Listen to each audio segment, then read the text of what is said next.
Hola a todos, bienvenidos a Reflexión y Acción Podcast, plataforma cuya misión va a ser que diseñemos la vida que realmente queremos vivir. Y para lograr esto, nos inspiramos en la lección que tuvo el antiguo filósofo griego llamado Zenón, quien fue fundador del estoicismo, quien va al oráculo de Delfos y cuando le pregunta sobre su futuro, este le responde que tu mejor vida solo se va a poder vivir hablando con los muertos. Entonces, saliendo un poco confundido, sin saber qué significaba esto, al poco tiempo entendió qué era lo que realmente se refería, dándose cuenta que los autores de las grandes obras de la historia, en su mayoría, ya están muertos. Entonces, el leer estos libros de estos autores muertos va a ser una manera de, por un lado, conversar con ellos, porque estamos escuchando lo que ellos nos quieren decir, sus grandes ideas, y vamos a poder aprender de sus errores y poder extraer toda la sabiduría que ellos han podido acumular a lo largo de toda su vida al leer este libro. Entonces, teniendo esto como lección y como referente, cada uno de los capítulos vamos a analizar un libro en específico, discutir de qué se trata, resumirlo, pero por sobre todo extraer cuáles son las ideas más importantes que propone el autor que nosotros podemos incorporar en nuestra vida. Y de esta forma, adquiriendo sabiduría por estas grandes mentes, vamos a poder así ir mejorando nuestra vida un día a la vez. Bueno, y el día de hoy vamos a hablar de un libro llamado No hay partes malas, el cual en inglés originalmente se llama No Bad Parts. Este libro fue escrito por el psicólogo Richard Schwartz, quien fue el que creó este modelo psicológico que él llama Sistema de Familias Internas, o IFS en inglés, donde la propuesta principal es alejarnos de lo que él llama la monomente, que es el modelo psicológico típico donde nosotros tenemos algo así como una conciencia única y una personalidad única, súper estática. Y lo que él propone es que la mente tiene varias subpartes, las cuales todas quieren lo mejor para ti, pero son muy diferentes una de la otra, cada una con sus propias personalidades, fortalezas, debilidades, etcétera. Y, y que puede pasar que si uno no está sano, pueden haber partes que son más dominantes que la otra, otras que son recesivas. Y en realidad, esta idea me pareció para nada ajena, bastante intuitiva, siendo que muchas veces el día a día, en el caso de que yo quiera tomar una decisión, por ejemplo, muchas veces yo digo que hay una parte mía que quieras tomar una decisión, mientras que hay otra que quiere hacer la acción contraria. Y esto vendría a ilustrar el mismo modelo de estas varias subpartes que el autor propone. Me pareció un libro súper entretenido, muy útil si es que yo quiero, digamos, hacer introspección, conocerme un poco mejor, entender por qué tomo ciertas decisiones, y entender mejor, digamos, las diferentes partes de mí mismo. Y bueno, no solo esto, también me pareció un libro entretenido, no solo porque la parte teórica me hizo sentido, y no es algo denso ni tan complejo de entender, pero el libro no solo al final de todos los capítulos, pero entre capítulos tiene ejercicios prácticos que nos van a ayudar a que cada uno, digamos, pueda llegar a conocer estas partes, pueda entender cuáles son las que están dominando actualmente y cuáles quizás están un poco más dañadas. Y de esa forma, a medida que uno va leyendo, uno también se va conociendo mejor, va aplicando este modelo psicológico a uno mismo, y lo que finalmente hace que yo entienda mucho mejor la teoría dado que lo aplico a un ejemplo real. Antes de entrar de lleno en el detalle de este libro, quería recordarles que en la descripción de este capítulo tenemos los links para comprar el libro. Lamentablemente no encontré ninguna tienda oficial para comprar el libro digital en español. Solo encontré la versión en físico. Pero si pueden leerlo en inglés, esto está tanto en formato digital como físico. Ya entrando de lleno en el libro comienza ahondando más en esta idea que les mencioné en un comienzo de las submentes, donde cada persona va a tener estas subpersonalidades dentro de uno mismo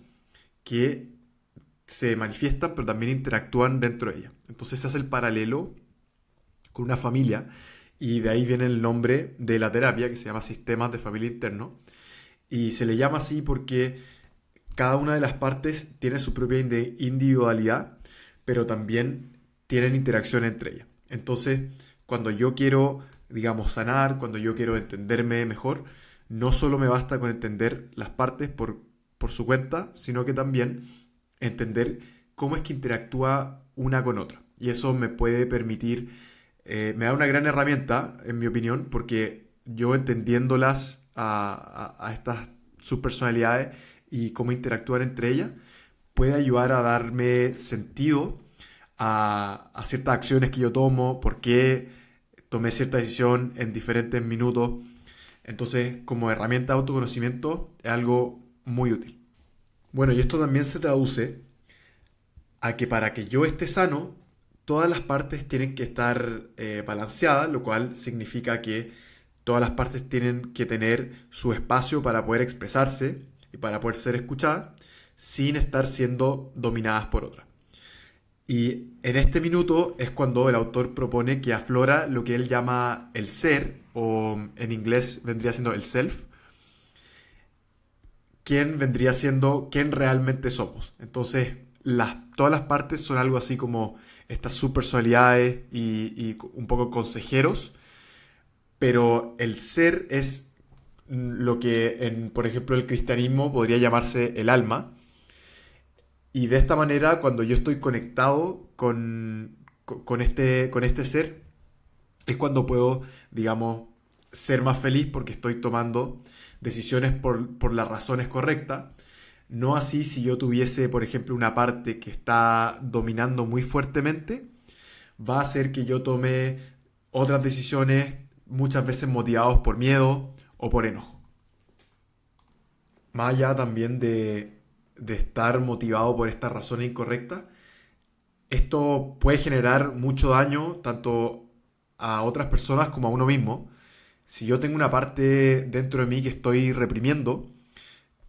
se propone que esta parte va a estar buscando cualquier oportunidad, cualquier desliz para poder salir. Y así es como, por ejemplo, alguien que está muy concentrado por ejemplo, su vida profesional, apenas tiene la chance de salir, podría caer en exceso, en alcohol, por ejemplo.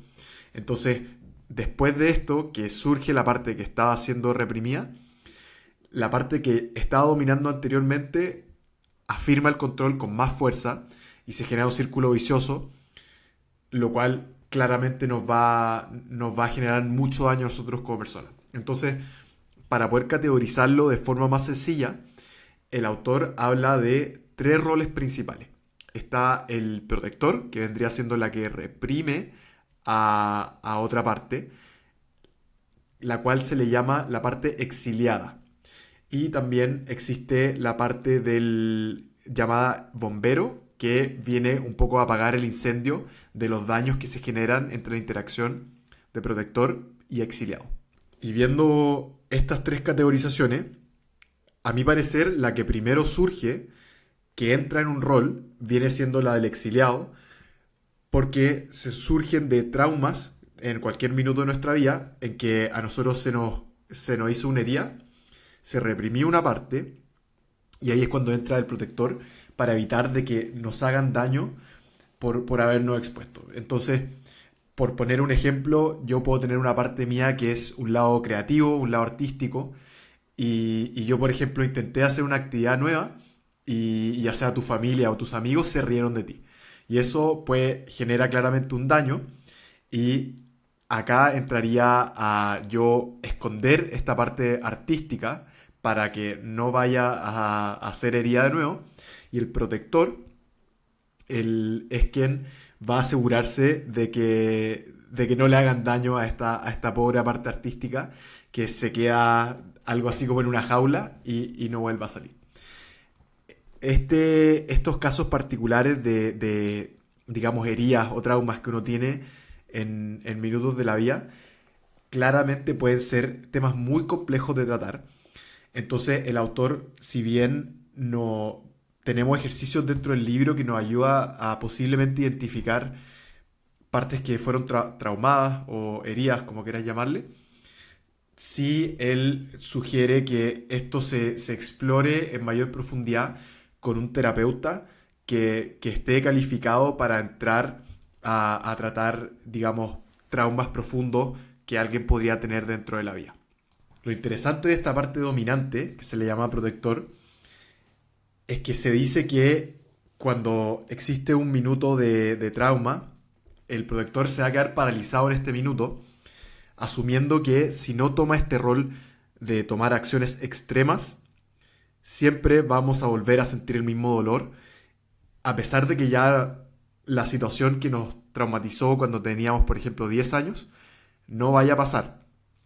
Entonces por eso es que sigue surgiendo, porque asume que nosotros tenemos las mismas capacidades que teníamos en ese minuto y que no vamos a tener otras herramientas más que este protector. Entonces también es muy interesante ver cómo digamos,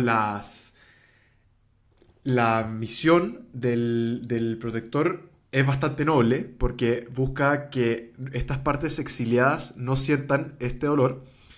pero su manera de actuar claramente no es la mejor. Podríamos tener, por ejemplo, una ambición desmedida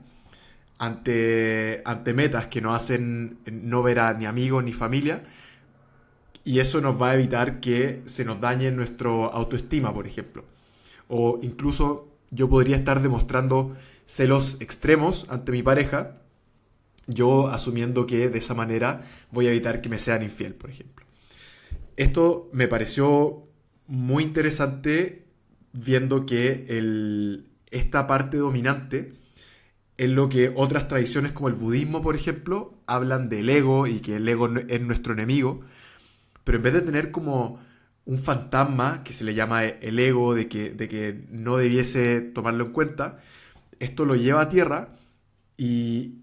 nos permite ver que si bien este, entre comillas, ego que nosotros tenemos dentro de nosotros es una parte dominante, se nos plantea una estrategia para cómo trabajarlo y asegurarnos de que estas partes dominantes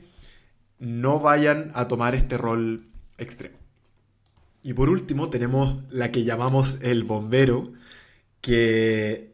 tal como mencioné, después de tener una interacción muy tensa entre un exiliado y un protector, probablemente va a haber mucho daño a la persona y va a existir muchísimo dolor. Entonces acá es cuando entra nuestro amigo bombero a minorar este dolor. Y esto explicaría por qué, por ejemplo, puede surgir consumo de droga, donde esto me puede ayudar, aunque sea temporalmente, a dejar de sentir dolor. Y también algo que me pareció muy interesante es que a veces puede tener manifestaciones que son mal vistas, como claro, el consumo de droga, pero también la obsesión, por ejemplo, con hacer deporte, el cual nos va a liberar endorfina y así reducir dolor, también nos hace ver que llevado a un extremo puede ser no sano, porque estoy, digamos, tapando un dolor que debiese ser trabajado de otra manera. Esto a mí personalmente me llegó muy en una fibra sensible. Yo siempre, los 5 años y medio que estudié una carrera, lo pasé muy mal estudiando porque era una carrera que no me gustaba para nada. no hubo ningún ramo, quizá un par, que disfruté. Entonces, cuando tenía pruebas, yo me forzaba a tener esta disciplina para poder estudiar algo que realmente me disgustaba en todas las formas que uno lo pudiese ver. Entonces, después de haber tenido esta, digamos, disciplina extrema y forzarme a hacer algo que realmente me costaba hacer y francamente odiaba, apenas terminaba las pruebas, tenía siempre este patrón de salir a emborracharme y un poco de olvidar lo que había pasado y sentir que era libre. Y ahora me doy cuenta que, claro, era una parte mía que estaba actuando siendo un bombero y después de haber, digamos, sufrido este estudio de algo que me desagrada completamente, el alcohol pasaba a ser una manera de aminorarlo y poder estar un poco más tranquilo al minuto de ya volver. Ya poniendo en perspectiva estos roles que existen, fue muy valioso para mí darme cuenta que estos roles que les menciono no es quien cada una de las partes son y tampoco están contentas de tomar estos roles. O sea, a nadie le gusta estar reprimido ni a nadie le gusta ser el policía malo. Entonces, si logramos sacarlos de estos roles, es donde nosotros ganamos un consejero muy valioso con su propia personalidad y sus propias características que son un apoyo gigante. Entonces, yo puedo tener, por ejemplo, una parte mía que me está, digamos, esforzando a sentarme a estudiar todos los días, pero que si en algún minuto yo logro que deje este rol de protector, esta misma parte va a poder ayudarme a tener la disciplina y la ambición que necesito para llevar a cabo metas que realmente me hacen sentido y sí me van a hacer feliz. Entonces hay que buscar que dejen este rol y cómo puedo yo hacer esto. Sería básicamente que las partes puedan confiar de que es seguro dejar este rol y que no me voy a hacer daño. Y también es entendible, o sea, cuando fue el evento que puede haber generado un daño y que entre un protector, esta parte protectora estaba sola, no tenía en qué apoyarse ni en otra persona, ni digamos en una personalidad quizás más fuerte que me hubiera permitido evitarme una herida. Entonces hay que asegurarse de que cada una de las partes pueda soltar el control al confiar en que yo voy a poder hacerme cargo de mi vida sin tener estos eventos incómodos o dolorosos. Acá es donde toman mucho valor los ejercicios que propone el autor, donde yo hago trabajo interno y que realmente fue muy desafiante. A mí personalmente hubieron muchos ejercicios que me costó hacer porque uno se enfrenta a, digamos, aspectos de uno que no son los que más valoro o incluso enfrentarse a eventos que podrían haber sido traumáticos dentro de nuestra vida. Entonces, si bien es algo muy desafiante, sí es muy valioso, como les digo, porque nos puede ayudar a entender por qué fue que una parte pasó a esconderse y qué hizo que otra parte fuera la que domine. Así que recomiendo muchísimo que tomen la iniciativa y realmente se atrevan con hacer estos ejercicios. Avanzando así en el libro, empieza a hacer cada vez más sentido el nombre de este. Entonces, cuando a mí me dicen que no hay partes malas, es cuando yo logro entender de que todas estas subpartes nuestras siempre van a querer lo mejor para nosotros, pero puede ocurrir que están siendo muy reprimidas y no están siendo escuchadas o están teniendo que tomar un rol en que si no lo hacen piensan que nos van a hacer daño y eso va a generar acciones que si bien están motivadas podrían ser las razones correctas, nos van a llevar a efectos negativos en nuestra vida.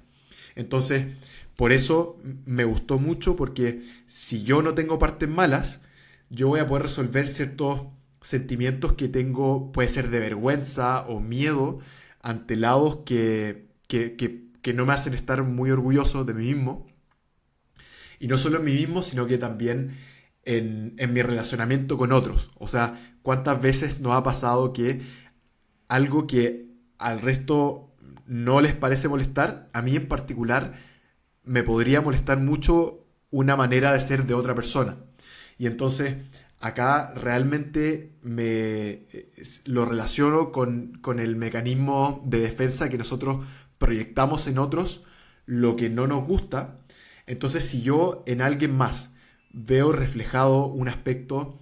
de mí, una parte que no estoy orgulloso y que no he tratado del todo, entonces yo claramente voy a proyectar esos mismos sentimientos en la otra persona. Entonces se propone digamos, una filosofía muy positiva que es abrir el espacio, escuchar qué nos quieren decir cada una de ellas y entender qué es lo que realmente quieren, porque muchas veces tienen un mensaje de urgencia que nos quieren transmitir, pero lo hemos llevado a una posición que solo pueden, digamos, manifestarse de estas maneras extremas y no sanas. Otro concepto fundamental del libro son las cargas, las cuales son emociones, recuerdos o creencias que van surgiendo a lo largo de mi vida y tal como dice el nombre, yo voy cargando o voy acarreando durante toda esta si es que no entro a resolverla de raíz. Entonces, un ejemplo de una carga podría ser si es que yo cuando niño sufrí bullying y esto puede haber generado en mí una creencia de que yo soy una persona débil. Entonces, me pareció muy valioso porque acá es donde nos damos cuenta que no son las partes que toman acciones a veces que parecen irracionales o desmedidas, sino que son partes que están motivadas por cargas. Cargas que son muy difíciles de acarrear, cargas que son muy difíciles de enfrentar. Entonces, volviendo a mi ejemplo, si es que yo creo que soy una persona débil,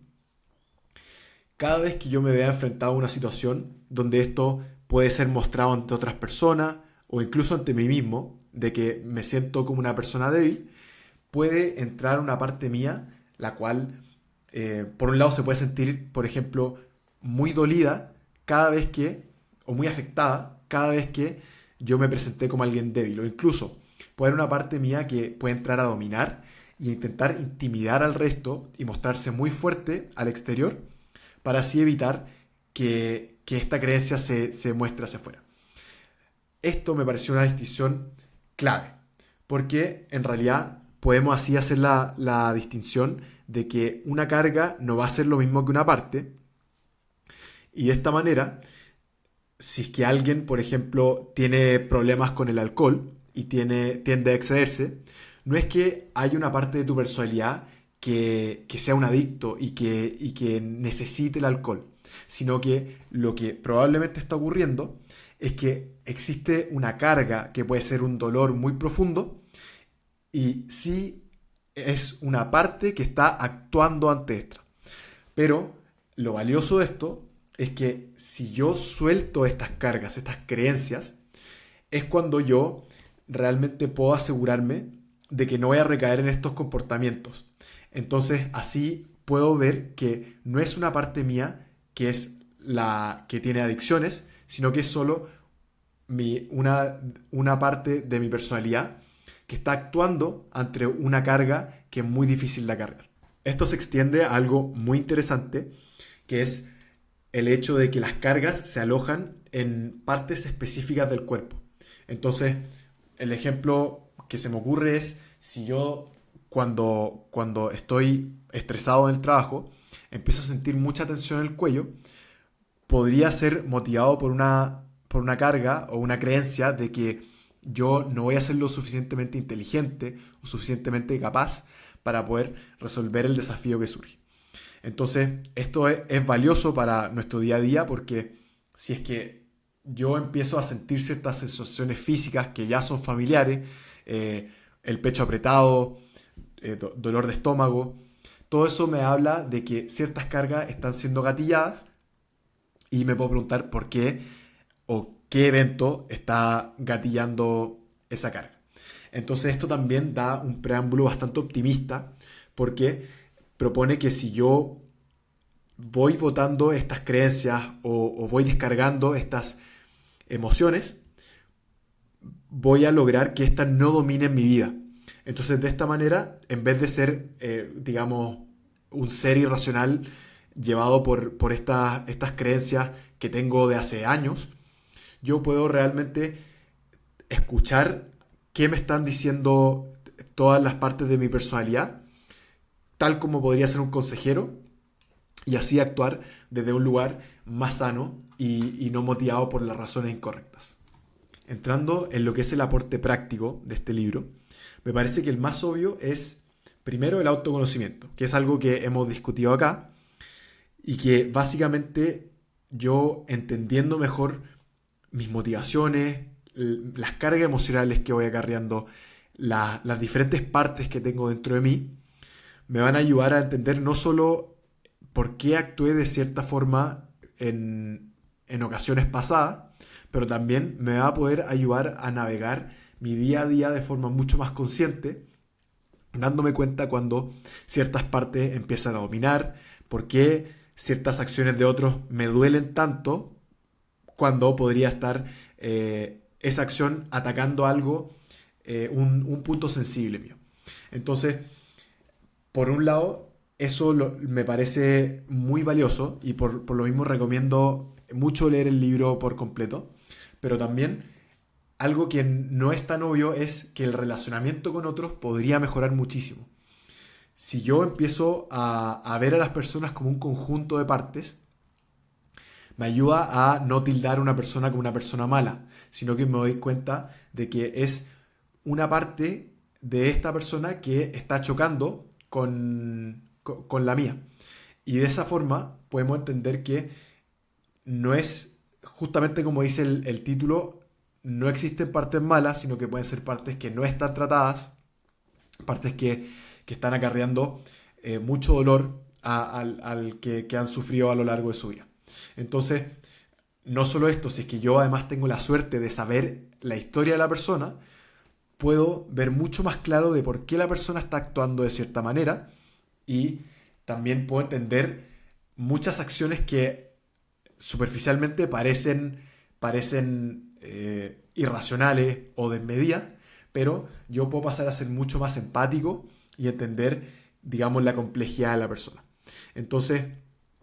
no solo me va a ayudar a ser empático y mejorar cómo yo me relaciono, pero también me va a ayudar a que si, por ejemplo, otra persona está sobrepasando ciertos límites, no va a entrar, por ejemplo, un protector mío a enojarse, a tener, digamos, acciones desmedidas, a ser violento, sino que esta parte que anteriormente hubiera entrado a dominar puede quedarse tranquilo porque sabe que mi propia persona va a poder poner límites con calma y no vamos a tener, digamos, tal como mencioné, acciones que pueden ser desmedidas y que yo al día siguiente puedo arrepentirme. Por otro lado, me pareció también muy valioso cómo se relaciona el resolver ciertos desbalances que nosotros podemos tener dentro de nosotros con el propósito. ¿Cómo se planteó esto? Si es que yo estoy conectado con quien realmente soy, esto me va a dar una visión mucho más clara de lo que quiero para mi vida. Entonces, tener una visión hacia dónde quiero llegar va a traducirse en acciones que apoyen esta visión. Entonces, esto lo asocia también con lo que se llama la pirámide de necesidades de Maslow, que habla que uno tiene que resolver las necesidades básicas primero y después vienen las necesidades como lo puede ser de autorrealización y de crecimiento personal. Entonces, si yo me encuentro en modo de supervivencia, claramente no voy a estar preocupado si es que mi trabajo me apasiona, sino que voy a estar preocupado de cómo salgo adelante sin preguntarme el resto. Entonces, esto volviendo a lo que hemos discutido acá, si es que yo estoy balanceado, en vez de tomar decisiones motivadas por el miedo, la rabia, el problema de autoestima, yo voy a poder tomar decisiones que realmente creen una vida que al final del día sí me hace sentido. Y por esto la propuesta es primero sanar y después entrar a descubrir quién realmente uno es. Entonces, de esta forma, si es que yo logro hacer esta sanación, yo voy a dejar de perseguir metas que, por ejemplo, saquen a flote mi propia autoestima o, o perseguir metas que hayan sido motivadas por envidia, sino que preguntarme qué es lo que realmente quiero hacer, lo cual reconozco que sí, da un poco de susto. O sea, si es que yo logro, digamos, eliminar ciertas motivaciones que me podrían haber llegado muy lejos, como lo puede ser la envidia o el enojo, me hace darme cuenta de que quizás avancé mucho en un trabajo que no me gusta, pero que estaba siendo motivado por las razones incorrectas. Entonces, acá también se propone que uno se atreva a hacer el trabajo requerido y descubrir qué es lo que realmente quieres para tu propia vida. Entonces, también este autoconocimiento va a traer la consecuencia de que voy a preguntarme el porqué de las cosas que estoy haciendo. Entonces me hace preguntarme si es que estoy en este trabajo porque realmente me gusta o porque me gusta el estatus que conlleva. O también, como lo estaba mencionando anteriormente, estoy actualmente, por ejemplo, haciendo muchísimo deporte por un tema de salud o para tapar, por ejemplo, pensamientos desagradables que puedo tener. Como comentario final, solo decir que el libro me pareció tremendo. Tiene herramientas muy valiosas que nos van a sumar mucho en nuestro día a día. Incluso cuando uno no tome todas las que ofrece, por mi parte, la parte espiritual no resonó tanto conmigo, pero de todas formas tomé todo el resto del libro y lo incorporo a, a mi manera de ver la vida. Le recomiendo muchísimo también sentarse, darse el tiempo y leer el libro, incluso si no van a leer en detalle la teoría, pero los ejercicios siento que es donde nos genera mucho más valor, porque así es como nosotros vamos a poder conocernos mejor,